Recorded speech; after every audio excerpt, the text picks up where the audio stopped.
Hi friends, ಎಲ್ಲರಿಗೂ ನನ್ನ ತರಗತಿಗೆ ಸ್ವಾಗತ. ನೋಡಿ ಫ್ರೆಂಡ್ಸ್, 21/1/2024 ನಡೆದ CTI ಪರೀಕ್ಷೆಯ ಕೀ ಉತ್ತರಗಳನ್ನು ನೋಡ್ತಾ ಬರೋಣ. ಇದು GK ಪ್ರಶ್ನೆಯ ಪತ್ರಿಕೆಯ ಕೀ ಉತ್ತರಗಳು. ಇವು ಸಂಭಾವ್ಯ ಕೀ ಉತ್ತರಗಳಾಗಿರ್ತವೆ. ಹೌದಾ? ಮೊದಲನೇ ಪ್ರಶ್ನೆ ಏನಪ್ಪ ಅಂದರೆ, 90 ರೂಪಾಯಿ ಬಾಳುವ ಒಂದು ಬಾಸ್ಕೆಟನ್ನು 120 ರೂಪಾಯಿಗಳಿಗೆ ಮಾರಾಟ ಮಾಡಲಾಯಿತು. ಮಾರುಕಟ್ಟೆ ಬೆಲೆಯ ಮೇಲೆ ಗಳಿಸಿದ ಲಾಭದ ದರವನ್ನು ಕಂಡುಹಿಡಿಯಿರಿ. ಇದಕ್ಕೆ ಸರಿಯಾದ ಉತ್ತರ ಆಪ್ಷನ್ 3 ಅಂದರೆ 33.3% ಆಗುತ್ತೆ. ನೆಕ್ಸ್ಟ್, ಅನು ಮಮತಾಗಿಂತ ದೊಡ್ಡವಳು. ಮಮತಾ ಅವರಿಗಿಂತ ಗೋಪಾಲ್ ಹಿರಿಯರು, ಆದರೆ ಅನುವಿಗಿಂತ ಚಿಕ್ಕವನು. ಕಪಿಲ್ ರಾಮ್ ಮತ್ತು ಮಮತಾ ಅವರಿಗಿಂತ ಚಿಕ್ಕವರು. ಮಮತಾ ರಾಮ್ಗಿಂತ ದೊಡ್ಡವಳು. ಗೋಪಾಲ್ ಮತ್ತು ರಾಮನ ನಡುವಿನ ವಯಸ್ಸು ಯಾರದು ಅಂದರೆ ಇದಕ್ಕೆ ಸರಿಯಾದ ಉತ್ತರ ಮಮತಾ ಆಗುತ್ತೆ. ಏನಾಗುತ್ತೆ? ಮಮತಾ. ನೆಕ್ಸ್ಟ್, ಫಾಟನ್ನು EQRKCZ ಎಂದು ಕೋಡ್ ಮಾಡಿದರೆ ಟೂರನ್ನು ಹೇಗೆ ಕೋಡ್ ಮಾಡಲಾಗುತ್ತೆ? ಇದಕ್ಕೆ ಸರಿಯಾದ ಉತ್ತರ ನೋಡ್ತಾ ಬರೋದಾದರೆ SQRV ಆಗುತ್ತೆ. ಆಪ್ಷನ್ 4. ನೆಕ್ಸ್ಟ್, 4ನೇ ಪ್ರಶ್ನೆ, ಯಾವುದು ಸರಿಯಲ್ಲ ಅಂತ ಕೊಟ್ಟಿದ್ದಾರೆ. ಅರಮನೆ ಸತ್ಯಾಗ್ರಹ ಬೆಂಗಳೂರು ಸರಿಯಾಗಿದೆ. ಉಪ್ಪಿನ ಸತ್ಯಾಗ್ರಹ ಅಂಕೋಲಾ ಸರಿಯಾಗಿದೆ. ಧ್ವಜ ಸತ್ಯಾಗ್ರಹ ಈಸೂರು ಸರಿಯಾಗಿದೆ. ಅಂದರೆ ಅರಣ್ಯ ಸತ್ಯಾಗ್ರಹ ತುರುವನೂರು ಇದು ಸರಿಯಾಗಿಲ್ಲ. ಅಂದರೆ ಸರಿಯಾದ ಉತ್ತರ ಯಾವುದು? Option A. ನೆಕ್ಸ್ಟ್, 5ನೇ ಪ್ರಶ್ನೆ, ಆಧುನಿಕ ಮೈಸೂರಿನಲ್ಲಿ ಜರುಗಿದ ಕೆಳಕಾಣಿಸಿದ ಘಟನೆಗಳನ್ನು ಪರಿಗಣಿಸಿ ಅಂತ ಕೊಟ್ಟಿದ್ದಾರೆ. ಇದು ಕಾಲಾನುಕ್ರಮದಲ್ಲಿ ಜೋಡಿಸಿದಾಗ ಮೊದಲನೇದಾಗಿ ಬೆಂಗಳೂರು ಸೆಂಟ್ರಲ್ ಕಾಲೇಜ್ ಆಫ್ ಸ್ಥಾಪನೆ ಆಗುತ್ತೆ. ಎರಡನೇದಾಗಿ ಕನ್ನಡ ಸಾಹಿತ್ಯ ಪರಿಷತ್ತು. ಮೂರನೇದಾಗಿ ಮೈಸೂರು ವಿಶ್ವವಿದ್ಯಾಲಯ. ನಾಲ್ಕನೇದಾಗಿ ಜಸ್ಟಿಸ್ ಮಿಲ್ಲರ್ ಸಮಿತಿ. ಅಂದರೆ ಆಪ್ಷನ್ 1 ಕರೆಕ್ಟ್ ಆಗುತ್ತೆ. 6ನೇ ಪ್ರಶ್ನೆ, ಈ ಕೆಳಗಿನ ಯಾವ ಹೇಳಿಕೆಯು ಭಾರತದ ಸಂವಿಧಾನದ 100ನೇ ತಿದ್ದುಪಡಿಗೆ ಸಂಬಂಧಿಸಿದೆ? ಇದಕ್ಕೆ ಸರಿಯಾದ ಉತ್ತರ ಭಾರತ ಮತ್ತು ಬಾಂಗ್ಲಾದೇಶದಿಂದ ಪ್ರದೇಶಗಳ ವಿನಿಮಯ. ಭಾರತ ಮತ್ತು ಬಾಂಗ್ಲಾದೇಶದ ಪ್ರದೇಶಗಳ ವಿನಿಮಯ ಏನೈತಪ್ಪ ಅಂದರೆ ಇದು 100ನೇ ತಿದ್ದುಪಡಿಗೆ ಸಂಬಂಧಪಟ್ಟಿದೆ. ನೆಕ್ಸ್ಟ್, ಮೂಲಭೂತ ಕರ್ತವ್ಯಗಳಿಗೆ ಸಂಬಂಧಿಸಿದಂತೆ ಈ ಕೆಳಗಿನ ಯಾವ ಸಮಿತಿಯನ್ನು ಭಾರತ ಸರ್ಕಾರವು ರಚಿಸಿತು? ಇದಕ್ಕೆ ಸರಿಯಾದ ಉತ್ತರ ಸರ್ದಾರ್ ಸ್ವರ್ಣಸಿಂಗ್ ಸಮಿತಿ. ಮೂಲಭೂತ ಕರ್ತವ್ಯಗಳಿಗೆ ಸಂಬಂಧಪಟ್ಟಂತೆ 1976ರಲ್ಲಿ ಮೂಲಭೂತ ಕರ್ತವ್ಯಗಳನ್ನು 42ನೇ ತಿದ್ದುಪಡಿಯ ಮೂಲಕ ಸಂವಿಧಾನಕ್ಕೆ ಸೇರಿಸಲಾಗುತ್ತೆ. ಯಾವ ಸಮಿತಿಯ ಶಿಫಾರಸಿನ ಮೇರೆಗೆ ಅಂದರೆ ಸರ್ದಾರ್ ಸ್ವರ್ಣಸಿಂಗ್ ಸಮಿತಿಯ ಶಿಫಾರಸಿನ ಮೇರೆಗೆ. ನೆಕ್ಸ್ಟ್, ಕೆಳಗಿನ ಹುದ್ದೆಗಳಲ್ಲಿ ಯಾವುದು ಸಂವಿಧಾನಿಕ ಹುದ್ದೆಯಲ್ಲ? ಇದಕ್ಕೆ ಸರಿಯಾದ ಉತ್ತರ ರಾಷ್ಟ್ರೀಯ ಮಾನವ ಹಕ್ಕುಗಳ ಆಯೋಗದ ಅಧ್ಯಕ್ಷರು. ಇದು ಸಂವಿಧಾನಿಕ ಹುದ್ದೆಯಲ್ಲ. ಉಳಿದಂಥ ಮುಖ್ಯ ಚುನಾವಣಾ ಆಯುಕ್ತರು ಇದು ಸಂವಿಧಾನಾತ್ಮಕ ಹುದ್ದೆ. 324ನೇ ವಿಧಿಯ ಪ್ರಕಾರ ಮುಖ್ಯ ಚುನಾವಣಾ ಆಯುಕ್ತರನ್ನು ನೇಮಕ ಮಾಡ್ತಾರೆ. ಅಟಾರ್ನಿ ಜನರಲ್ 76ನೇ ವಿಧಿ. ಅದೇ ರೀತಿಯಾಗಿ ಪ್ರಧಾನಮಂತ್ರಿ 75ನೇ ವಿಧಿ. ನೆಕ್ಸ್ಟ್, ಕೆಳಗಿನ ಯಾವ ಅನುಚ್ಛೇದವು ಏಕರೂಪ ನಾಗರಿಕ ಸಂಹಿತೆಯ ಅನುಷ್ಠಾನದ ಕುರಿತು ತಿಳಿಸುತ್ತದೆ? ಇದಕ್ಕೆ ಸರಿಯಾದ ಉತ್ತರ ಅನುಚ್ಛೇದ 44. ಅನುಚ್ಛೇದ 44 ಏನು ಮಾಡುತ್ತೆ ಅಂದರೆ ಏಕರೂಪ ನಾಗರಿಕ ಸಂಹಿತದ ಬಗ್ಗೆ ತಿಳಿಸುತ್ತೆ. ನಾನು ಈಗ ಬರೀ ಕೀ ಆನ್ಸರ್ಗಳನ್ನು ಮಾತ್ರ ಹೇಳ್ತಾ ಹೋಗ್ತೀನಿ, ಸರಿಯಾದ ಉತ್ತರಗಳನ್ನ. ಕೆಳಗಿನ ಯಾವ ರಾಜ್ಯವು ಅನುಚ್ಛೇದ 371 ಮತ್ತು ಅದರ ಉಪವಿಧಿಗಳ ಅಡಿಯಲ್ಲಿ ವಿಶೇಷ ಪ್ರಾವಧಾನಗಳನ್ನು ಪಡೆದಿರುವುದಿಲ್ಲ? ಇದಕ್ಕೆ ಸರಿಯಾದ ಉತ್ತರ ತಮಿಳುನಾಡು. ಯಾವುದು? ತಮಿಳುನಾಡು ಪಡೆದಿರಲ್ಲ. ನೆಕ್ಸ್ಟ್, 11ನೇ ಪ್ರಶ್ನೆ, ಸಂವಿಧಾನದ ಯಾವ ಅನುಸೂಚಿಯಲ್ಲಿ ಅನುಸೂಚಿತ ಭಾಷೆಗಳ ಕುರಿತು ವಿವರಣೆ ನೀಡಲಾಗಿದೆ ಅಂದರೆ 8ನೇ ಅನುಸೂಚಿಯಲ್ಲಿ. ಟೋಟಲ್ ಭಾಷೆಗಳ ಸಂಖ್ಯೆ 22. ತುರ್ತು ಪರಿಸ್ಥಿತಿಯ ಅಧಿಕಾರಗಳು ಮತ್ತು ತುರ್ತು ಪರಿಸ್ಥಿತಿಯ ಸಂದರ್ಭದಲ್ಲಿ ಮೂಲಭೂತ ಹಕ್ಕುಗಳನ್ನು ರದ್ದತಿಯನ್ನು ಯಾವ ದೇಶದಿಂದ ಎರವಲಾಗಿ ಪಡೆಯಲಾಗಿದೆ ಅಂದರೆ ಜರ್ಮನಿಯ ವೈಮಾರ್ ಸಂವಿಧಾನದಿಂದ ಎರವಲು ಪಡೆಯಲಾಗಿದೆ. ಭಾರತದಲ್ಲಿ ಚುನಾವಣಾ ಆಯೋಗವನ್ನು ಯಾವಾಗ ಸ್ಥಾಪನೆ ಮಾಡಲಾಗುತ್ತೆ ಅಂದರೆ 25 ಜನವರಿ 1950ರಂದು ಸ್ಥಾಪನೆ ಮಾಡಲಾಗುತ್ತೆ. ನೆಕ್ಸ್ಟ್, ಕೆಳಗಿನ ಯಾವ ಕಾಯ್ದೆಯು ಮಹಿಳೆಯರಿಗೆ ಸೀಮಿತ ಮತದಾನ ಹಕ್ಕನ್ನು ನೀಡಿತು ಅಂದರೆ ಭಾರತ ಸರ್ಕಾರ ಕಾಯ್ದೆ 1919. 15ನೇ ಪ್ರಶ್ನೆ, ಈ ಕೆಳಗಿನ ಯಾವ ಪ್ರಕರಣಗಳಲ್ಲಿ ಸುಪ್ರೀಂ ಕೋರ್ಟ್ ಮೊದಲ ಬಾರಿಗೆ ಮೂಲಭೂತ ಹಕ್ಕುಗಳನ್ನು ಸಂಸತ್ತು ತಿದ್ದುಪಡಿ ಮಾಡಲಾಗುವುದಿಲ್ಲ ಎಂದು ಹೇಳುತ್ತಂದರೆ ಗೋಲಕ್ನಾಥ್ ಪ್ರಕರಣದಲ್ಲಿ. ಯಾವ ಪ್ರಕರಣ? ಗೋಲಕ್ನಾಥ್ ಪ್ರಕರಣ. ಈ ಕೆಳಗಿನ ಯಾವ ವಿಷಯದಲ್ಲಿ ರಾಜ್ಯಸಭೆಗೆ ಲೋಕಸಭೆಗಿಂತ ವಿಶೇಷ ಅಧಿಕಾರವಿದೆ ಅಂದರೆ ಹೊಸ ಅಖಿಲ ಭಾರತ ಸೇವೆಗಳ ಸ್ಥಾಪನೆ ಮಾಡುವುದರಲ್ಲಿ ರಾಜ್ಯಸಭೆಗೆ ಏನಿದೆ ಲೋಕಸಭೆಗಿಂತ ಅಧಿಕಾರ ವಿಶೇಷವಾಗಿದೆ. ನೆಕ್ಸ್ಟ್, ಸಂವಿಧಾನದ ಯಾವ ತಿದ್ದುಪಡಿಯ ಮೂಲಕ ಪಕ್ಷಾಂತರ ನಿಷೇಧ ಕಾಯ್ದೆಯನ್ನು ಜಾರಿಗೆ ತರಲಾಯಿತು ಅಂದರೆ ಸಂವಿಧಾನದ 52ನೇ ತಿದ್ದುಪಡಿ. ಎಷ್ಟನೇ ತಿದ್ದುಪಡಿ? 52ನೇ ತಿದ್ದುಪಡಿಯು. ನೆಕ್ಸ್ಟ್, ನಮ್ಮ ಸಂವಿಧಾನದ 9ನೇ ಅನುಸೂಚಿಯಲ್ಲಿ ಈ ಕೆಳಗಿನ ಯಾವ ಕಾಯ್ದೆಗಳನ್ನು ಸೇರಿಸಲಾಗಿಲ್ಲ ಅಂತ ಕೊಡಲಾಗಿದೆ. ಇದಕ್ಕೆ ಸರಿಯಾದ ಉತ್ತರ ಪೋಕ್ಸೋ ಕಾಯ್ದೆ 2012. Next, Pragyan rover Chandrayaan mission 3 ಉಪಸ್ಥಿತಿಯನ್ನು ಖಚಿತಪಡಿಸಿದ ಚಂದ್ರನ ಮೇಲ್ಮೈಯಲ್ಲಿರುವ ಅಂಶ ಯಾವುದಪ್ಪ ಅಂದರೆ ಸಲ್ಫರ್. ಯಾವುದು? ಸಲ್ಫರ್. ಒಂದು ಹೇಳಿಕೆ ಇದೆ. ಈ ಹೇಳಿಕೆ ಸಮರ್ಥನೆ ಕಾರಣ ನೋಡ್ತಾ ಬರೋದಾದರೆ ಇದಕ್ಕೆ ಸರಿಯಾದ ಉತ್ತರ ಸಮರ್ಥನೆ ಮತ್ತು ಕಾರಣ ಎರಡೂ ಸರಿಯಾಗಿವೆ. ಸಮರ್ಥನೆಗೆ ಕಾರಣ ಸೂಕ್ತವಾದ ವಿವರಣೆಯಾಗಿದೆ. ನೆಕ್ಸ್ಟ್, ಮುಂದಿನ ದೇಶಗಳನ್ನು ಗಮನಿಸಿ. Canada, United States, Australia, New Zealand, Germany ಮತ್ತು ಯುನೈಟೆಡ್ ಕಿಂಗ್ಡಮ್ ಈ ಮೇಲಿನ ಯಾವ ದೇಶಗಳು 5 ಈಸ್ ಅಲೈನ್ಸ್ ಭಾಗಗಳಾಗಿವೆ ಅಂತೇಳಿ ಒಂದು ಪ್ರಶ್ನೆ ಇತ್ತು. ಇದಕ್ಕೆ ಸರಿಯಾದ ಉತ್ತರ 1, 2, 3, 4 ಮತ್ತು 6 ಅಂದರೆ ಆಪ್ಷನ್ 4. 22ನೇ ಪ್ರಶ್ನೆ, 2023ರ ಸ್ವಾತಂತ್ರ್ಯೋತ್ಸವದ ದಿನಾಚರಣೆಯಂದು ಪ್ರಧಾನಿ ನರೇಂದ್ರ ಮೋದಿಯವರ ನೇತೃತ್ವದಲ್ಲಿ ಭಾರತ ಸರ್ಕಾರವು ವಿಶ್ವಕರ್ಮ ಯೋಜನೆಯನ್ನು ಯಾವ ಸಚಿವಾಲಯದಡಿ ಘೋಷಿಸಲಾಯಿತು ಅಂದರೆ ಸೂಕ್ಷ್ಮ, ಸಣ್ಣ ಮತ್ತು ಮಧ್ಯಮ ಉದ್ಯಮಗಳ ಸಚಿವಾಲಯ ಅಂದರೆ MSME ಅಂತ ಕರಿತೀವಲ್ಲ, MSME. ನೆಕ್ಸ್ಟ್, G20 ರಾಷ್ಟ್ರಗಳು ಶಾಶ್ವತ ಸಚಿವಾಲಯವನ್ನು ಹೊಂದಿಲ್ಲ ಮತ್ತು ಇವರುಗಳಲ್ಲಿ ಅಧ್ಯಕ್ಷೀಯ ಸ್ಥಾನಗಳನ್ನು ಹಿಂದಿನ, ಪ್ರಸ್ತುತ ಮತ್ತು ಭವಿಷ್ಯದ ರಾಷ್ಟ್ರಗಳು ಬೆಂಬಲಿಸುತ್ತಾರೆ. ಇದಕ್ಕೆ ತ್ರಿಕೂಟ ಟ್ರೋಕಾ ಎಂದು ಕರೆಯಲಾಗುತ್ತದೆ. G20 ಶೃಂಗಸಭೆಯ 2023ರ ತ್ರಿಕೂಟವು ಡ್ಯಾಶ್ ರಾಷ್ಟ್ರಗಳನ್ನು ಹೊಂದಿತ್ತಂದರೆ ಇಂಡೋನೇಷ್ಯಾ, ಬ್ರೆಜಿಲ್ ಮತ್ತು ಭಾರತ ಈ 3 ದೇಶಗಳನ್ನು ಹೊಂದಿತ್ತು. ನೆಕ್ಸ್ಟ್, ಮಾನವ ಹಕ್ಕುಗಳ ಆಯೋಗದ ಅಧ್ಯಕ್ಷರ ಅವಧಿ ನೋಡ್ತಾ ಬರೋದಾದರೆ 5 ವರ್ಷ ಅಥವಾ 70 ವರ್ಷ. 5 ವರ್ಷ ಅಥವಾ 70 ವರ್ಷ. ನೆಕ್ಸ್ಟ್, ಭಾರತ ಸಂವಿಧಾನ ರಚನಾ ಸಭೆಯಲ್ಲಿದ್ದ ಮಹಿಳೆಯರ ಸಂಖ್ಯೆ ಎಷ್ಟಪ್ಪ ಅಂದರೆ 15 ಜನ ಮಹಿಳೆಯರು ಭಾಗವಹಿಸಿದರು. 26ನೇ ಪ್ರಶ್ನೆ, ಪುರಾತನ ಮಾದರಿಗಳ ವಯಸ್ಸನ್ನು ಈ ಕೆಳಗಿನ ಯಾವ ವಿಧಾನದಿಂದ ಕಂಡುಹಿಡಿಯಲಾಗುತ್ತೆ ಅಂದರೆ ರೇಡಿಯೋ ಕಾರ್ಬನ್ ಡೇಟಿಂಗ್ ವಿಧಾನದ ಮೂಲಕ ಕಂಡುಹಿಡಿಯಲಾಗುತ್ತೆ. ಯಾವುದು ವಿಧಾನ? Radio carbon dating. Next, Bharat ಸರ್ಕಾರದಿಂದ ಅತ್ಯುನ್ನತ ಮತ್ತು ಪ್ರತಿಷ್ಠಿತ ವಿಜ್ಞಾನಕ್ಕೆ ಅತ್ಯುತ್ತಮ ಕೊಡುಗೆಗೆ ಕೊಡುವ ರಾಷ್ಟ್ರೀಯ ಮನ್ನಣೆ ಪ್ರಶಸ್ತಿ ಯಾವುದಪ್ಪ ಅಂದರೆ ಶಾಂತಿ ಸ್ವರೂಪ ಭಟ್ನಾಗರ್ ಪ್ರಶಸ್ತಿ. ಆಪ್ಷನ್ 1. ಒಂದು ವಸ್ತುವಿನ ಉಷ್ಣತೆ -200°C ಆದರೆ ಫ್ಯಾರನ್ಹೀಟ್ ಮಾಪನದಲ್ಲಿ ಅದರ ಉಷ್ಣತೆ ಎಷ್ಟಪ್ಪ ಅಂದರೆ -328 ಫ್ಯಾರನ್ಹೀಟ್. ಎಷ್ಟು? -328 ಫ್ಯಾರನ್ಹೀಟ್. ನೆಕ್ಸ್ಟ್, ಭೂಮಿಯ ಮೇಲ್ಮೈಯಿಂದ ವೀಕ್ಷಕನು ಯಾವಾಗಲೂ ಚಂದ್ರನ ಅದೇ ಬಿಂಬವನ್ನು ಕಾಣುತ್ತಾನೆ. ಹೀಗಾಗಲು ಕಾರಣವೇನೆಂದರೆ ಭೂಮಿಯ ಭ್ರಮಣೆಯ ಕಾಲಾವಧಿ ಮತ್ತು ಚಂದ್ರನ ಭೂಮಿಯ ಸುತ್ತ ಪರಿಭ್ರಮಣೆಯ ಅವಧಿ ಒಂದೇ ಆಗಿದೆ. ಅಂದರೆ ಆಪ್ಷನ್ 3. ನೆಕ್ಸ್ಟ್, ಭಾರತದಲ್ಲಿ ಅತ್ಯಧಿಕ ವಿದ್ಯುತ್ ಉತ್ಪಾದನಾ ಸಾಮರ್ಥ್ಯ ಹೊಂದಿರುವ ಪರಮಾಣು ಸ್ಥಾವರ ಇರುವ ಸ್ಥಳ ಯಾವುದಪ್ಪ ಅಂದರೆ ತಮಿಳುನಾಡಿನ ಕೂಡುಕುಲಂ. ಭಾರತಕ್ಕೆ 3ನೇ ಅತಿ ದೊಡ್ಡ ಕಲ್ಲಿದ್ದಲು ಪೂರೈಕೆದಾರರಾಗಿ ಹೊರಹೊಮ್ಮಿದ ರಾಷ್ಟ್ರ ಯಾವುದಪ್ಪ ಅಂದರೆ ರಷ್ಯಾ. ನೆಕ್ಸ್ಟ್, ಭೂ ಸುಧಾರಣೆಗಳು ಸಾಧಾರಣವಾಗಿ ನಿರೀಕ್ಷಿಸುವುದು ಏನಪ್ಪ ಅಂದರೆ ಕೃಷಿ ಸಂಬಂಧಿತ ಫಲದಾಯತೆ ಮತ್ತು ಸಾಮಾಜಿಕ ಸಮಾನತೆಯ ಕಡೆ ಚಲಿಸುವುದು. ಅಂದರೆ ಆಪ್ಷನ್ 3, 1 ಮತ್ತು 2 ಸರಿಯಾಗಿದೆ. ಈ ಕೆಳಗಿನ ಮುಖ್ಯಮಂತ್ರಿಯು ಕರ್ನಾಟಕದಲ್ಲಿ ಭೂ ಸುಧಾರಣೆಗಳನ್ನು ಜಾರಿಗೆ ತಂದರು ಅಂದರೆ ಯಾರು ತರ್ತಾರಪ್ಪ ಅಂದರೆ ಡಿ ದೇವರಾಜ ಅರಸು ಅವರು. ಡಿ ದೇವರಾಜ ಅರಸು ಅವರು ಏನು ಮಾಡ್ತಾರೆ? ಕರ್ನಾಟಕದಲ್ಲಿ ಭೂ ಸುಧಾರಣೆಗಳನ್ನು ಜಾರಿಗೆ ತರ್ತಾರೆ. ಕೆಳಗಿನ ಯಾವುದು ಭೂ ಸುಧಾರಣೆಗೆ ಸಂಬಂಧಿಸಿದೆ ಅಂದರೆ ರಾಜ್ಯ ನೀತಿ ನಿರ್ದೇಶಕ ತತ್ವಗಳು. ಆಪ್ಷನ್ 3.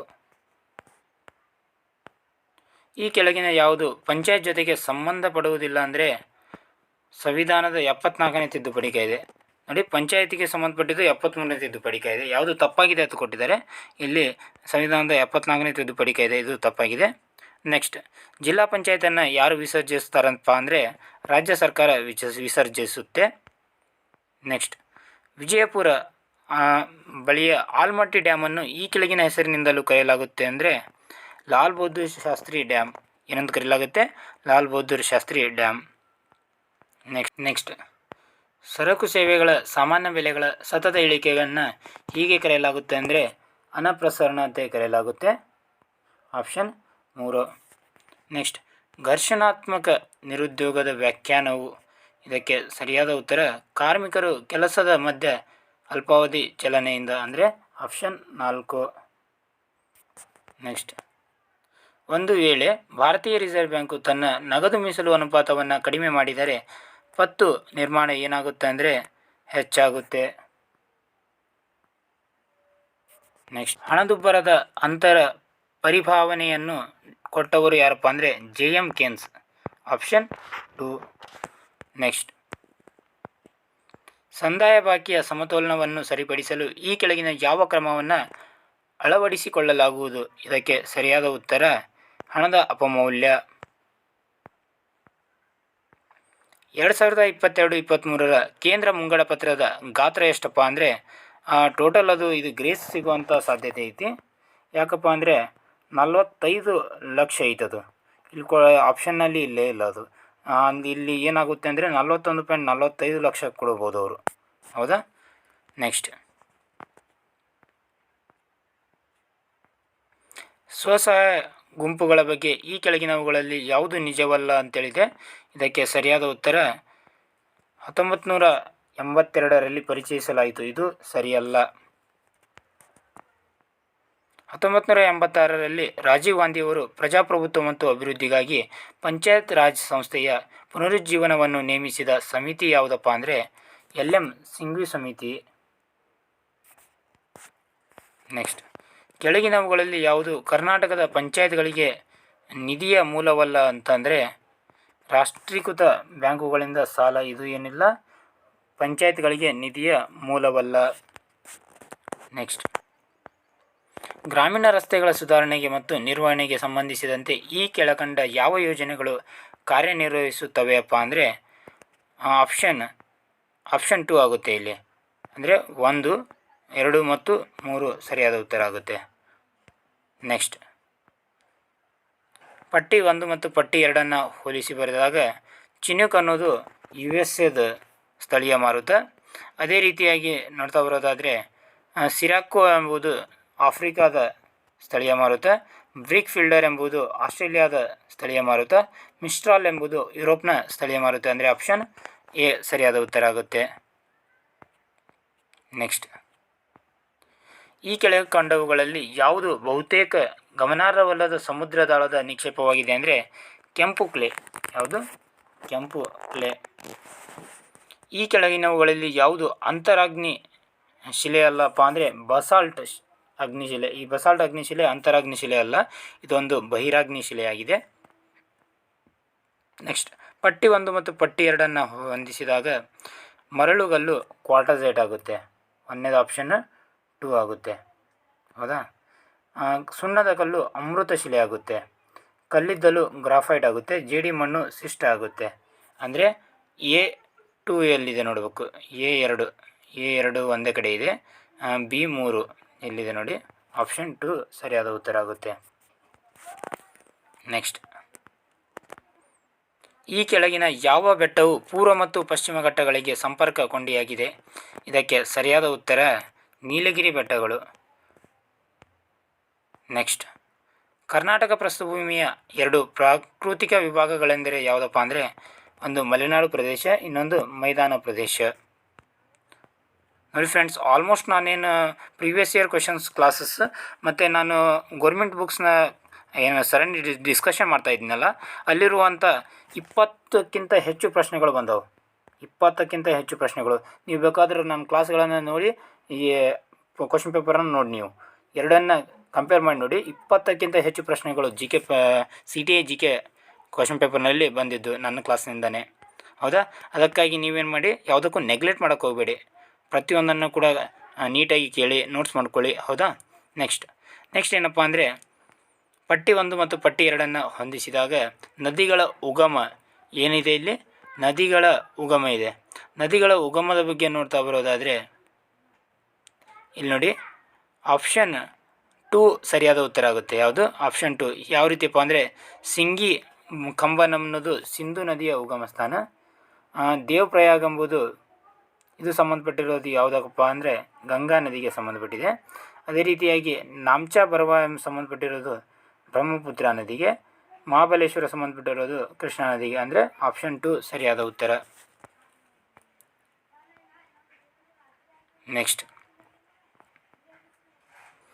ನಗರ ರಚನೆಯ ಏಕಕೇಂದ್ರಿತ ವಲಯ ಮಾದರಿಯನ್ನು ಯಾರು ನೀಡಿದರು? ಇದಕ್ಕೆ ಸರಿಯಾದ ಉತ್ತರ ಇ.ಡಬ್ಲ್ಯೂ. ಬರ್ಗೇಸ್ ರವರು. ಯಾರು? ಇ.ಡಬ್ಲ್ಯೂ. ಬರ್ಗೇಸ್. ಪರಿಸರನ ಮಳೆ, ಮಿಂಚು ಮತ್ತು ಗುಡುಗುಗಳು ಯಾವ ಮೋಡಗಳೊಂದಿಗೆ ಕಂಡುಬರುತ್ತವೆ? ಇದಕ್ಕೆ ಸರಿಯಾದ ಉತ್ತರ ರಾಶಿವೃಷ್ಟಿ ಮೋಡಗಳು. ಯಾವ ಮೋಡಗಳು? ರಾಶಿವೃಷ್ಟಿ ಮೋಡಗಳು. ನೆಕ್ಸ್ಟ್, ಆಸ್ಟ್ರೇಲಿಯಾದ ಗ್ರೇಟ್ ಬ್ಯಾರಿಯರ್ ರೀಫ್ಗೆ ಸಂಬಂಧಿಸಿದಂತೆ ಈ ಕೆಳಗಿನ ಯಾವ ಹೇಳಿಕೆಗಳು ನಿಜವಾಗಿವೆ? ಇದಕ್ಕೆ ಸರಿಯಾದ ಉತ್ತರ ನೋಡ್ತಾ ಬರೋದಾದರೆ 1, 2 ಮತ್ತು 4 ಸರಿಯಾಗಿವೆ. ಆಪ್ಷನ್ 4.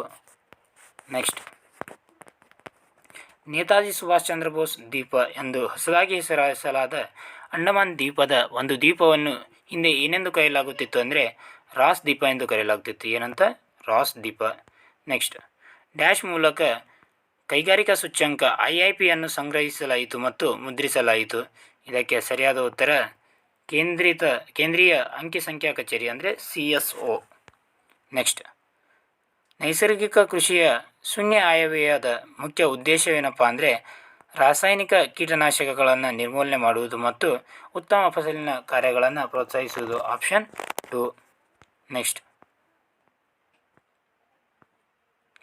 61ನೇ ಪ್ರಶ್ನೆ, ಭಾರತದಲ್ಲಿ ಚಿನ್ನದ ಮೇಲೆ ವಿಧಿಸಲಾಗುವ ಸರಕುಗಳು ಮತ್ತು ಸೇವೆಗಳ ತೆರಿಗೆ ದರವು ಅಂದರೆ ಚಿನ್ನದ ಮೇಲೆ GST ದರ ಎಷ್ಟಿದೆಪ್ಪ ಅಂದರೆ 3%.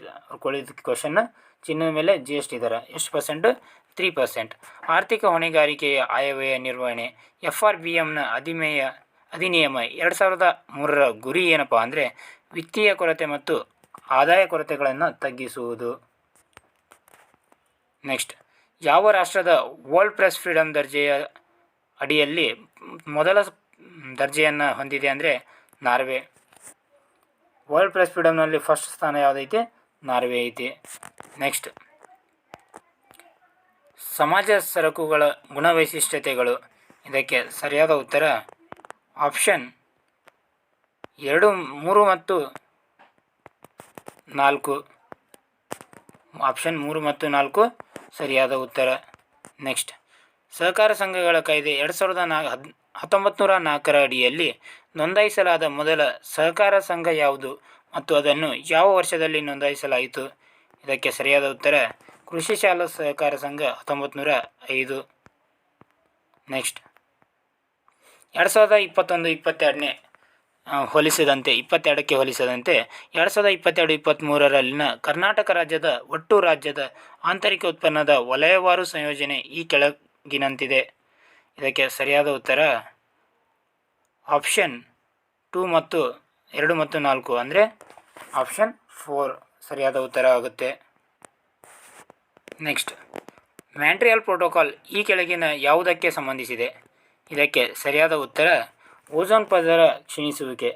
ಮಾಂಟ್ರಿಯಲ್ ಪ್ರೋಟೋಕಾಲ್ ಸಂಬಂಧಪಟ್ಟಿರೋದು ಓಝೋನ್ ಪದರ ಕ್ಷೀಣಿಸುವಿಕೆ. ಇದು ಕೆನಡಾದ ಮಾಂಟ್ರಿಯಲಲ್ಲಿ ನಡೀತೈತಿ. ಎಷ್ಟರಲ್ಲಪ್ಪ ಅಂದರೆ 1987 ಸೆಪ್ಟೆಂಬರ್ 16ರಂದು 1987 ಸೆಪ್ಟೆಂಬರ್ 16ರಂದು ಮಾಂಟ್ರಿಯಲ್ ಪ್ರೋಟೋಕಾಲ್ಗೆ ಸಹಿ ಹಾಕಲಾಗುತ್ತೆ. ನೆಕ್ಸ್ಟ್, ನಾನು ಯಾವುದು ಎಕ್ಸ್ಪ್ಲೇನ್ ಮಾಡತ್ತಿಲ್ಲ, ಇರಲಪ್ಪ ಅಂದರೆ ಎಕ್ಸ್ಪ್ಲೇನ್ ಮಾಡ್ತಾ ಇದ್ದೀನಿ. ಯಾಕಪ್ಪ ಅಂದರೆ ಲೆಂದಿ ಆಗುತ್ತೆ ಕ್ಲಾಸು, ನಿಮಗೆ ಕೀ ಆನ್ಸರ್ ಬೇಕಾಗಿರುತ್ತೆ, ಅದಕ್ಕೆ ಕೀ ಆನ್ಸರ್ ಕೊಡ್ತಾ ಇದ್ದೀನಿ. ಹೌದಾ? ನೆಕ್ಸ್ಟ್, ಈ ಕೆಳಗಿನ ಯಾವುದು ಸರಿಯಾಗಿ ಹೊಂದಾಣಿಕೆಯಾಗಿದೆ? ಇದಕ್ಕೆ ಸರಿಯಾದ ಉತ್ತರ 2 ಮತ್ತು 4. ಭಾರತದಲ್ಲಿ EIAಯನ್ನು ನಿಗಾವಹಿಸುತ್ತಿರುವವರು ಯಾರಪ್ಪ ಅಂದರೆ ಪರಿಸರ, ಅರಣ್ಯ ಮತ್ತು ಹವಾಮಾನ ಬದಲಾವಣೆ ಸಚಿವಾಲಯ. ನೆಕ್ಸ್ಟ್, ಆಹಾರ ಸರಪಳಿಯ ವಿವಿಧ ಹಂತಗಳಲ್ಲಿ ಶಕ್ತಿಯ ಹರಿವಿನ ನಿಷ್ಪತ್ತಿಗೆ ಈ ಹೆಸರಿದೆ. ಇದಕ್ಕೆ ಸರಿಯಾದ ಉತ್ತರ ಪರಿಸರಾತ್ಮಕ ದಕ್ಷತೆ. ನೆಕ್ಸ್ಟ್, 71ನೇ ಪ್ರಶ್ನೆ, ಪಟ್ಟಿ 1 ಮತ್ತು ಪಟ್ಟಿ 2 ಗಮನಿಸಿದಾಗ ಇದಕ್ಕೆ ಸರಿಯಾದ ಉತ್ತರ ಏನಾಗುತ್ತಪ್ಪ ಅಂದರೆ ಇದಕ್ಕೆ ಸರಿಯಾದ ಉತ್ತರ ಆಪ್ಷನ್ ಡಿ ಆಗುತ್ತೆ. ಏನಾಗುತ್ತೆ? Option D. ನೆಕ್ಸ್ಟ್ 72ನೇ ಪ್ರಶ್ನೆ, ಘನತ್ಯಾಜ್ಯ ನಿರ್ವಹಣೆಯಲ್ಲಿ ತ್ಯಾಜ್ಯಗಳ ಬಳಕೆಯನ್ನು ಹೀಗೆ ಮಾಡಲಾಗುತ್ತದೆ. ಇದಕ್ಕೆ ಸರಿಯಾದ ಉತ್ತರ reuse, reclamation and recycling, option 2. Next, ಹಸಿರು ವ್ಯವಹಾರ ಎನ್ನುವುದು ಈ ಕೆಳಗಿನ ಅಂಶವನ್ನು ಪರಿಗಣಿಸಿ ದೇಶದ ರಾಷ್ಟ್ರೀಯ ಆದಾಯವನ್ನು ಅಳೆಯುವುದು. ಇದಕ್ಕೆ ಸರಿಯಾದ ಉತ್ತರ ಮಾಲಿನ್ಯ ಮತ್ತು ಪರಿಸರ ನಾಶ. ನೆಕ್ಸ್ಟ್, 74ನೇ ಪ್ರಶ್ನೆ. ಇದಕ್ಕೆ ಸರಿಯಾದ ಉತ್ತರ ನೋಡ್ತಾ ಬರೋದಾದರೆ 1, 3, 4 ಮತ್ತು 5 ಸರಿಯಾದ ಉತ್ತರ ಆಗುತ್ತೆ. ಅಂದರೆ ಆಪ್ಷನ್ 2 ಸರಿಯಾದ ಉತ್ತರ ಆಗುತ್ತೆ. ನೆಕ್ಸ್ಟ್, 1857ರ ದಂಗೆಗೆ ಸಂಬಂಧಿಸಿದಂತೆ ಕೆಳಗಿನ ಪಟ್ಟಿಗಳನ್ನು ನೋಡ್ತಾ ಬರೋದಾದರೆ ಇದಕ್ಕೆ ಸರಿಯಾದ ಉತ್ತರ ಆಪ್ಷನ್ 2 ಆಗುತ್ತೆ. ಏನಾಗುತ್ತೆ? ಆಪ್ಷನ್ 2. ಅಂದರೆ ಜೇಮ್ಸ್ ಒಟ್ರಾವ್ ಅವರು ಲಕ್ನೋಗೆ ಸಂಬಂಧಪಟ್ಟಿದ್ದಾರೆ, ಲಕ್ನೋ. ಅದೇ ರೀತಿಯಾಗಿ ಜಾನ್ ನಿಕೋಲ್ಸನ್ ಅವರು ದೆಹಲಿ, ಕ್ಯಾಲಿನ್ ಕ್ಯಾಂಪಬೆಲ್ ಅವರು ಬರೇಲಿ, ಹ್ಯೂ ರೋಸ್ ಅವರು ಝಾನ್ಸಿ. ನೆಕ್ಸ್ಟ್, ಬೆಂಕಿ ಬಿದ್ದಿದೆ ಮನೆಗೆ, ಓ ಬೇಗ ಬನ್ನಿ, ಎಲ್ಲರೂ ಎದ್ದೆದ್ದು ಓಡಿ ಬನ್ನಿ, ಕನ್ನಡದ ಗಡಿಕಾಯೆ ಗುಡಿಕಾಯೆ ನುಡಿಕಾಯೆ, ಕಾಯಲಾರೆನೆ ಸಾಯೆ, ಓ ಬನ್ನಿ ಬನ್ನಿ ಎಂದು ಕರ್ನಾಟಕದ ಏಕೀಕರಣದ ಬಗ್ಗೆ ನೊಂದು ನುಡಿದ ಕವಿ ಯಾರಪ್ಪ ಅಂದರೆ ಕಯ್ಯಾರ್ ಕಿಯಣ್ಣರಾಯ್. ಯಾರು? ಕಯ್ಯಾರ್ ಕಿಯಣ್ಣರಾಯ್. ನೆಕ್ಸ್ಟ್, 77ನೇ ಪ್ರಶ್ನೆಗೆ ಪ್ರತಿಪಾದನೆ ಮತ್ತು ಕಾರಣವನ್ನು ನೋಡಿದರೆ 1ನೇ ಆಪ್ಷನ್ ಸರಿಯಾಗುತ್ತೆ. ಅಂದರೆ ಎ ಮತ್ತು 2 ಸರಿಯಾಗಿವೆ ಮತ್ತು ಆರ್ ಎಗೆ ಸರಿಯಾದ ಕಾರಣವಾಗಿದೆ. ಹೌದಾ? ನೆಕ್ಸ್ಟ್, ಪಟ್ಟಿ 1 ಮತ್ತು ಪಟ್ಟಿ 2 ಹೊಂದಿಸಿ ಬರೆದಾಗ ಹಿಂದ್ ಸ್ವರಾಜ್ MK ಗಾಂಧಿ, ಮಹಾತ್ಮ ಗಾಂಧೀಜಿಯವರು ಏನು ಮಾಡ್ತಾರೆ? ಹಿಂದ್ ಸ್ವರಾಜ್ ಎಂಬ ಕೃತಿಯನ್ನು ರಚಿಸ್ತಾರೆ. ಎಕನಾಮಿಕ್ ಹಿಸ್ಟ್ರಿ ಆಫ್ ಇಂಡಿಯಾ ಈ ಕೃತಿಯನ್ನು ಯಾರು ಬರೀತಾರಪ್ಪ ಅಂದರೆ RC ದತ್ ಅವರು ಬರೀತಾರೆ.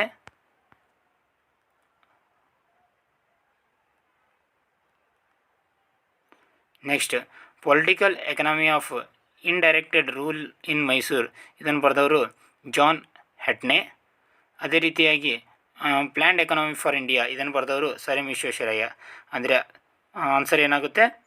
ಆಪ್ಷನ್ 4 ಆಗುತ್ತೆ. ನೆಕ್ಸ್ಟ್, ವೈಟ್ಲಿ ಆಯೋಗವು ಇದಕ್ಕೆ ಸಂಬಂಧಿಸಿದೆ.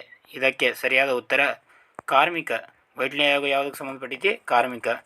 ನೆಕ್ಸ್ಟ್, ಲಾರ್ಡ್ ರಿಪ್ಪನ್ ರವರ ಆಡಳಿತದಲ್ಲಿ ಕೇಂದ್ರ, ಪ್ರಾಂತೀಯ ಹಾಗೂ ಸಮವರ್ತಿ ಆದಾಯಗಳಲ್ಲಿ ಈ ಕೆಳಗಿನವುಗಳಲ್ಲಿ ಕೇಂದ್ರ ಆದಾಯದ ಮೂಲ ಎಂದರೆ ಯಾವುದಪ್ಪ ಅಂದರೆ ಅಂಚೆ ಮತ್ತು ತಂತಿ. 81ನೇ ಪ್ರಶ್ನೆ. 3ನೇ ಬೌದ್ಧ ಧರ್ಮದ ಸಮ್ಮೇಳನವು ಎಲ್ಲಿ ನಡೆದಿತ್ತು? ಇದಕ್ಕೆ ಸರಿಯಾದ ಉತ್ತರ ಪಾಟಲಿಪುತ್ರ. ನೆಕ್ಸ್ಟ್, ಈ ಕೆಳಗಿನ ಯಾವ ಒಂದು ಲಿಪಿಯನ್ನು ಅಶೋಕನ ರಾಜಶಾಸನ ಲೇಖನದಲ್ಲಿ ಬಳಸಲಾಗಿಲ್ಲ? ಅಂದರೆ ಸಿದ್ಧಮಾತೃಕಾ ಲಿಪಿಯನ್ನು ಬಳಸಲಾಗಿಲ್ಲ. ನೆಕ್ಸ್ಟ್, ಕರ್ನಾಟಕದಲ್ಲಿ ಯಾವ ಜಮೀನ್ದಾರ್ ಚಳುವಳಿಯು ರಾಷ್ಟ್ರೀಯ ಪತ್ರಿಕೆಯನ್ನು ಹೊಂದಿತ್ತು? ಅಂದರೆ ಕೊಡಗು ವೀಕ್ಲಿ ಎಂಬ ಹೆಸರಿನ ರಾಷ್ಟ್ರೀಯ ಪತ್ರಿಕೆಯೊಂದಿಗೆ ಕೊಡಗು ಜಮೀನ್ದಾರ್ ಚಳುವಳಿ. ನೆಕ್ಸ್ಟ್, 1940ರ ಆಗಸ್ಟ್ ಆಫರ್ ಯಾವ ಪ್ರಸ್ತಾವವನ್ನು ಮಾಡಲಾಯಿತು? ಅಂದರೆ ಡೊಮಿನಿಯನ್ ಸ್ಟೇಟಸ್ ಅಂದರೆ ಸಾಮಂತ ರಾಜ್ಯ ಮಾನ್ಯತೆಯ ಸ್ಟೇಟಸನ್ನು ಮಾಡಲಾಯಿತು. ನೆಕ್ಸ್ಟ್, ಕಲ್ಯಾಣ ಚಾಲುಕ್ಯ, ಹೊಯ್ಸಳ ಮತ್ತು ಸೇಗುಣರ ಕಾಲದ ಪ್ರಮುಖ ಟಂಕಶಾಲಿ ನಗರವನ್ನು ಹೆಸರಿಸಿ. ಇದಕ್ಕೆ ಸರಿಯಾದ ಉತ್ತರ ಲಕ್ಕುಂಡಿ. ಮಿಲಿಂದ್ ಪನ್ನಾ ಕೃತಿಯು ಇವರ ನಡುವಣ ಸಂವಾದವನ್ನು ಹೊಂದಿದೆ. ಯಾರ ನಡುವಿನ ಸಂವಾದವನ್ನು ಹೊಂದಿದೆ ಅಂದರೆ ಮೆನಾಂಡರ್ ಮತ್ತು ನಾಗಸೇನ ನಡುವಿನ ಸಂವಾದವನ್ನು ಹೊಂದಿದೆ. ನೆಕ್ಸ್ಟ್,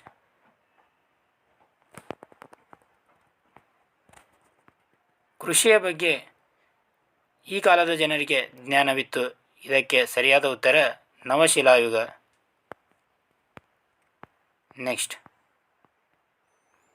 ಒಂದು ನಿರ್ದಿಷ್ಟ ಪ್ರದೇಶದಲ್ಲಿ ಅಸ್ತಿತ್ವದಲ್ಲಿರುವ ಜನಗಳ ಉತ್ಪರಿವರ್ತನ ಮ್ಯೂಟೇಷನ್ದಿಂದಾಗಿ ಹರಡುವ ಸ್ಥಳೀಯ ವ್ಯಾಧಿಗಳನ್ನು ಡ್ಯಾಶ್ ಅಂತಾರೆ. ಏನೇನು ತರಪ್ಪ ಅಂದರೆ ಸುಡೋ ಸ್ಥಳೀಯ ವ್ಯಾಧಿ, ಹುಸಿ ಸ್ಥಳೀಯ ವ್ಯಾಧಿ ಅಂತ ಕರೀತಾರೆ.